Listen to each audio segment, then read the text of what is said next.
The Orioles are promoting their top prospect, Jackson Holliday. Let's discuss on Fantasy Baseball Today in 5.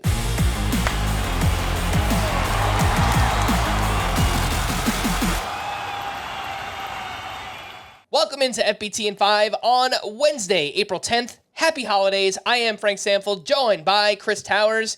And that's right, one of the game's top prospects, Jackson Holliday, being promoted by the Orioles on Tuesday, just 20 years old. He was drafted first overall back in 2022, and since then, it has just been a rapid ascension through the minors, now up to the major league level. Chris, lots of excitement here. What are you expecting from Jackson Holliday? I will say my expectations are probably a little bit higher right now than they would have been coming out of spring training, because the biggest concern I had for Jackson Holliday was, can he hit for power right away at the major league level? He had 12 home runs in 125 games last season, shot through the minors at a super young age. I always expected him to develop the power, but wasn't sure if it was there. Well, in the 10 games he's played so far at AAA this season, 93 mile per hour average exit velocity. It was 90.6 in the games where it was tracked last season. So small sample size, lower level of competition.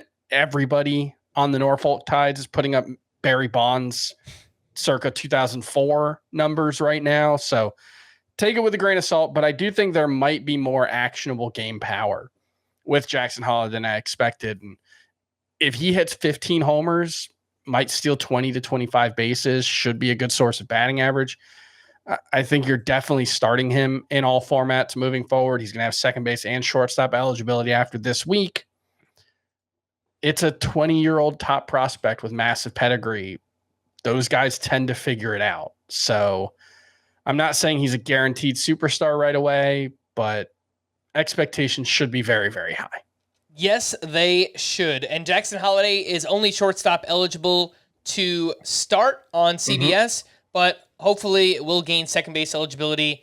If he plays all 5 games the rest of this week at second, he should have it as soon as next week. Unfortunately, we have to transition into some bad news because we had more pitching injuries on Tuesday. Of course we did. Nick Pivetta was placed in the IL with a right elbow flexor strain, but apparently it isn't a serious concern, according to the Red Sox GM. Josiah Gray also placed on the 15-day IL with a right flexor strain. Yohan Adon was called up to start in his place, and we know that Framber Valdez was scratched Monday. He was officially placed on the IL Tuesday with left elbow inflammation. Let's stick right there with the Astros, Chris, because as a result, they are promoting their top pitching prospect, Spencer Arrighetti. He's 24 years old, lots of strikeouts, also lots of walks. Any interest in Arrighetti? Yeah, I would say for the most part, I'm taking a wait and see approach with him. But if you've got a roster spot to play with, this is a fairly talented pitching prospect, a guy who has historically gotten a lot of strikeouts. Didn't get a ton of strikeouts at AAA last season when he got the call up there. ERA was over 4, but it's a very tough place to pitch, so I don't know how much we hold that against him. Really good sweeper. Fastball sounds like it's got a lot of the characteristics that we're looking for in terms of shape and movement profile. Actually has a 5-pitch mix, curveball, changeup, cutter as well. So a legit starter's repertoire, even if a lot of scouts were concerned about his ability to hold up as a starter. I could see Spencer Arrighetti getting off to a really hot start and being a really useful fantasy option. So not a must-add guy, but definitely going to keep an eye on what he looks like in his first start. Let's wrap up with 2 bullpens to watch moving forward.